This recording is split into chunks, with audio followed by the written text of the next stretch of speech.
akan dijawab oleh Kak Aulia, dipersilakan. Baik, terima kasih kepada moderator. Di sini saya akan menjawab pertanyaan dari Nurul, yaitu bagaimana solusi agar kasus pengklaiman tidak terjadi lagi di Indonesia. Nah, upaya-upaya yang dapat dilakukan Indonesia dalam menghadapi kasus pengklaiman khususnya di bidang geopolitik atau perbatasan, yaitu dengan memberi perhatian kepada wilayah perbatasan, ketegasan atas berbagai provokasi yang mengganggu kedaulatan suatu negara, meningkatkan sarana dan prasarana untuk menjaga keutuhan wilayah Republik Indonesia, menyelesaikan penamaan seluruh pulau kecil, dan penempatan simbol kepemilikan dan kedaulatan di pulau-pulau terluar, serta memperkuat aspek kelembagaan, personil, dan regulasi pengelolaan administrasi perbatasan, dan mengoptimalkan penataan potensi kelautan dan perikanan serta pengelolaannya secara lestari.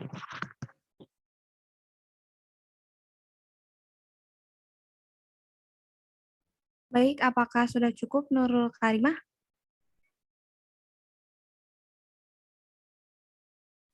Sudah cukup.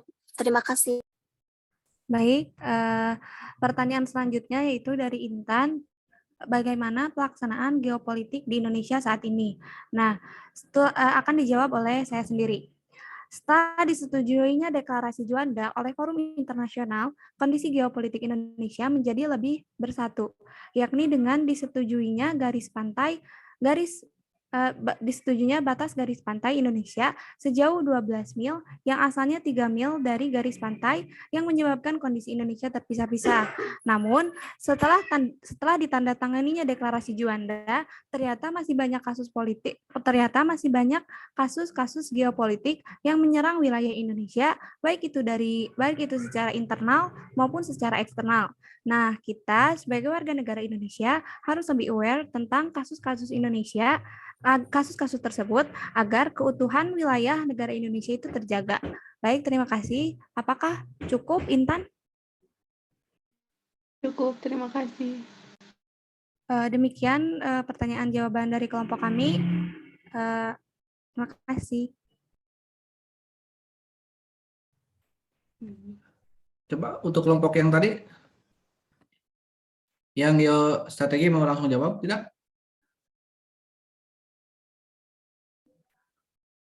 Sebentar, Pak.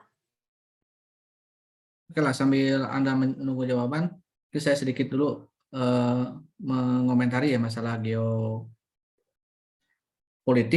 Tadi Anda mengambil kasus ya dari Blok Ambalat dan pemindahan ibu kota ya. Kalau berbicara geopolitik kan dari sisi istilah saja sudah jelas ini bagaimana ya wilayah itu bukan hanya semata mata tempat, tapi juga bagaimana dikelola secara politik, gitu kan. Sehingga kalau tadi berbicara masalah kasus sengketa perbatasan atau sengketa pengklaiman wilayah, itu kan betapa pentingnya sebuah tempat ya bagi sebuah negara.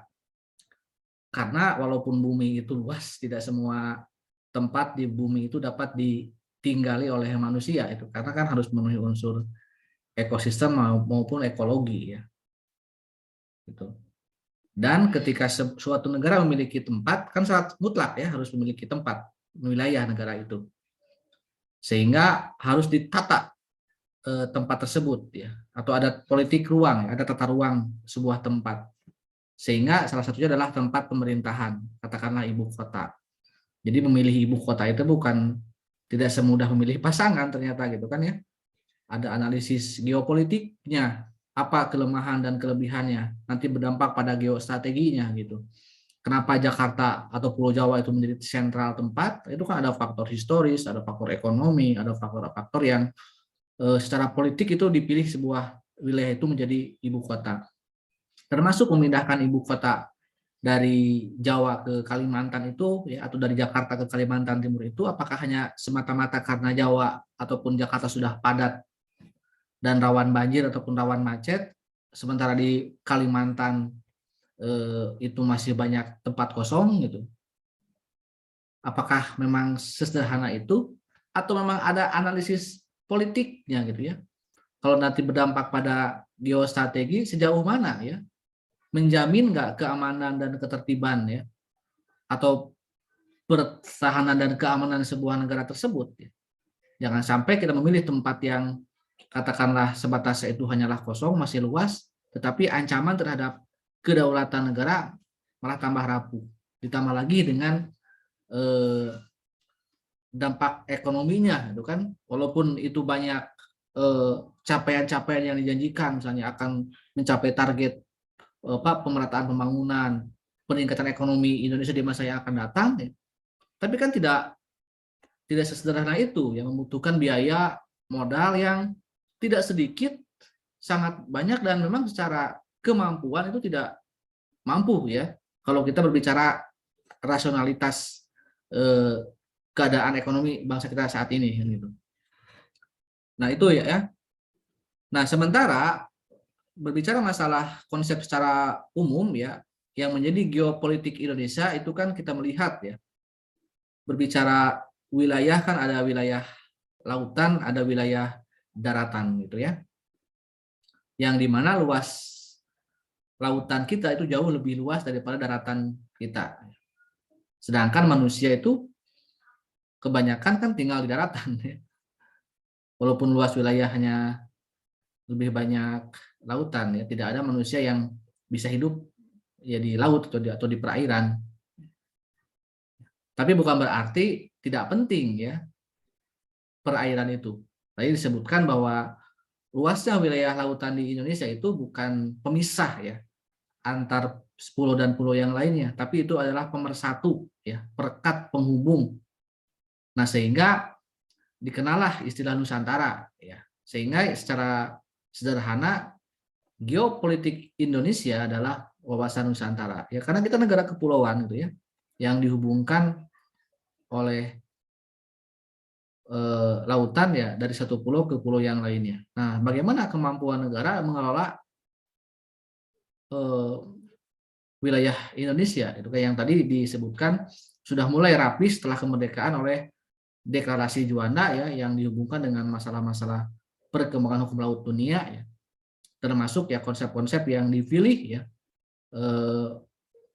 oleh Juanda sebagai Perdana Menteri saat itu ya, agar kita memiliki wilayah-wilayah yang lebih jelas ya, dan lebih berdaulat lagi, walaupun memang karena ini hubungannya sangat dinamis ya, konflik-konflik dengan wilayah-wilayah tetangga termasuk dengan Malaysia, apakah Blok Ambalat itu kan, bahkan kita pernah kehilangan Pulau Sipada dan Ligitan ya, bahkan sekarang juga Natuna yang masih ramai gitu kan, itu menandakan bahwa pentingnya pengelolaan wilayah negara gitu kan, selain memang memiliki kemampuan dalam menjaga keutuhan, juga kemampuan berdiplomasi ya, melawan atau berhadapan dengan hubungan atau hukum internasional atau dengan mahkamah internasional. Karena kita selalu kalah dalam sidang-sidang di mahkamah internasional masalah wilayah. Itu kan memang bisa kita lihat di era-era sekarang ya, mungkin diplomasi kita terlalu mungkin lemah, atau mungkin juga memang secara faktor historisnya gitu kan, karena ini kan sengketa warisan ya. Ada beberapa sengketa yang dulu belum selesai gitu ya, antara Inggris dan Belanda ya, sebagai penjajah Malaysia dan di Indonesia saat itu, yang mungkin tidak terselesaikan saat itu, dan memang ini menjadi wariskan ke negara-negara yang sekarang di era modern ini gitu kan. Jadi itu ya teman-teman semua, memang ini ya kemampuan negara aja ini ya, kalau kita kan hanya sebatas warga negara ya, hanya bisa melihat tentunya kan gitu ya. Oke, saya lanjut dulu ke kelompok yang geostrategi ya.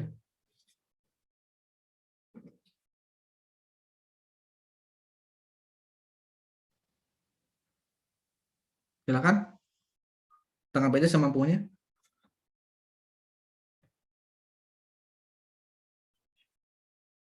Atau ada tanggapan lain mengenai geopolitik maupun geostrategi?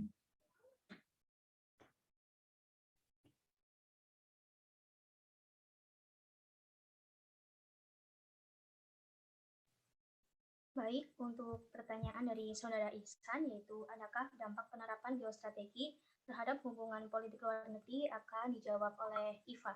Kepada Iva, saya persilahkan. Baik, izin menjawab pertanyaan dari Ihsan terkait dengan adakah penerapan geostrategi terhadap hubungan politik luar negeri. Tentunya ada penerapan geostrategi ini pada hubungan politik luar negeri, karena geostrategi ini digunakan untuk menentukan kebijakan-kebijakan luar negeri, dan juga seperti untuk mengatasi berbagai konflik yang ada, baik itu dari dalam maupun dari luar, dan juga untuk mengatasi berbagai ancaman, tantangan, dan juga hambatan. Mungkin cukup sekian dari saya, dikembalikan kepada moderator.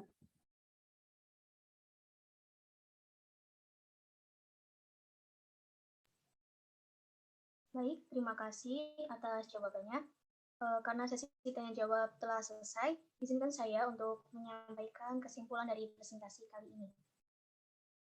Geostrategi merupakan suatu metode atau aturan-aturan untuk mewujudkan cita-cita dan tujuan melalui proses pembangunan yang memberikan arahan tentang bagaimana membuat strategi pembangunan dan keputusan yang terukur dan terimajinasi guna mewujudkan masa depan yang lebih baik, lebih aman, dan bermartabat.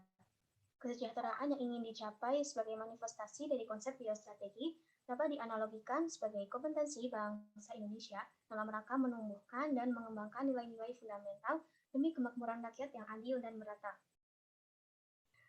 Saya selaku moderator mengucapkan terima kasih kepada teman-teman semua yang sudah berpartisipasi pada presentasi kali ini, dengan harapan apa yang kami sampaikan dapat bermanfaat bagi kita semua.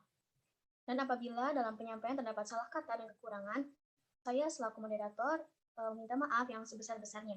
Akhir kata, wassalamualaikum warahmatullahi wabarakatuh. Saya kembalikan kepada Pak Adi. Oke, berbicara masalah geopolitik ya dengan geostrategi dengan politik Indonesia. Apa sih dampaknya? Tadi juga disebutkan ya bahwa memang setiap negara itu memiliki ancaman ya. Baik itu dari dalam maupun dari luar. Nah, untuk mengatasi ancaman dari luar khususnya berarti bagaimana setiap negara itu memiliki ketahanan nasional yang kuat gitu kan. Jadi konsepsi geostrategi itu adalah bagaimana setiap negara itu memiliki ketahanan nasional. Ya. Agar memiliki ketahanan nasional, memang ya di setiap negara memiliki pertahanan khusus ya. Apakah ada menteri pertahanan, apakah ada militer, tentara yang berkewajiban untuk mempertahankan negara dari ancaman luar ya khususnya. Karena memang tadi disebutkan ya beberapa macam sengketa perbatasan, termasuk juga ancaman militer ya, peperangan juga walaupun sekarang di alam modern masih banyak terjadi ya, walaupun kita tidak ada, tapi kan kita lihat ya, yang hari ini saja kita lihat ada invasi Ukraina ya oleh Rusia misalnya, bahkan di Timur Tengah, di Israel, Palestina itu tiap hari ada peperangan, juga orang-orang Barat ya, negara-negara besar tetap aja melakukan berbagai macam upaya ancaman terhadap negara-negara yang lemah ya. Yang bagaimana sebenarnya ya? Bagi mereka mungkin bagi negara kuat itu mengadakan invasi itu bagian dari konsep ketahanan nasionalnya ya. Kita pun mungkin kalau dari sudut pandang Rusia, kenapa melakukan invasi ke Ukraina itu karena bagian dari upaya mempertahankan kedaulatan atau antisipasi ancaman dari dampak yang lebih besar ya, ketika Ukraina misalnya didekati oleh kekuatan Barat lewat NATO, gitu kan. Itu yang pertama ya, ada ancaman yang jelas, yang nyata, yang juga harus disiapkan. Sementara juga sekarang kan banyak juga ancaman yang tak terasa tapi nyata adanya. Ancaman ekonomi, ya, ancaman teknologi dengan adanya perang cyber dengan semakin majunya teknologi gitu kan. Itu juga salah satu bentuk ancaman yang tidak kalah bahayanya kalau kita kurang mengantisipasi ya. Untuk itu ya, dalam hal mempertahankan keamanan dan pertahanan negara lewat ketahanan nasional itu ada juga salah satu konsep yang harus dimiliki, ditanamkan oleh setiap negara bahkan warga negara, yaitu untuk melakukan upaya bela negara ya.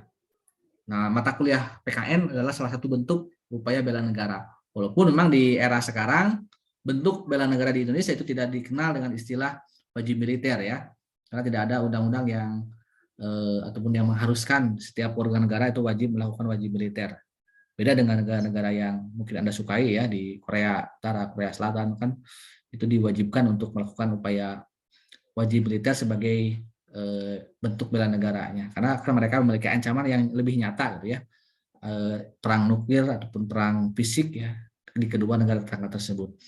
Itu ya kurang lebih yang dapat saya sampaikan ya.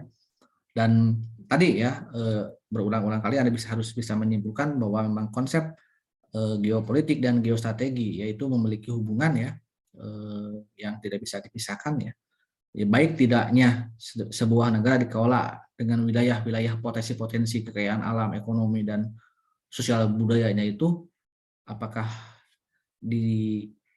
berdampak pada aspek ketahanan nasionalnya gitu kan, atau malah memiliki strategi yang justru sebaliknya gitu kan, dengan pilihan-pilihan politik yang diambil ternyata malah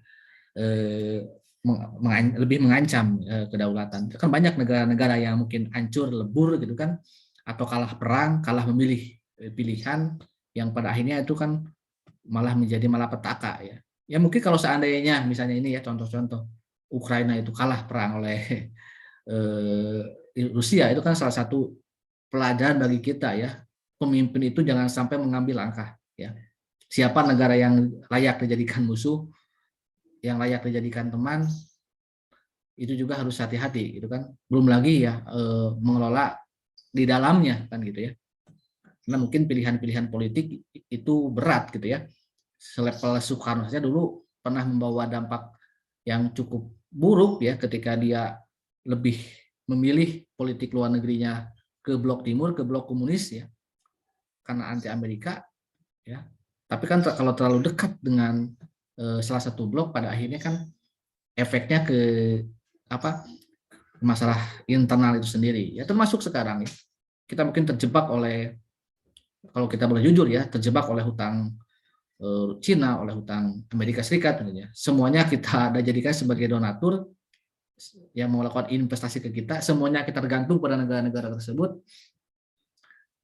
Tetapi kalau dalam konteks pilihan politiknya katakanlah terlalu atau kurang tepat, maka yang pada akhirnya kalau pemimpinnya salah memilih, ya maka kita pun sebagai warga negara akan kena dampaknya kan gitu ya. Oke, demikianlah untuk pertemuan minggu ini. Silakan, apakah ada yang mau bertanya dulu sebelum saya tutup?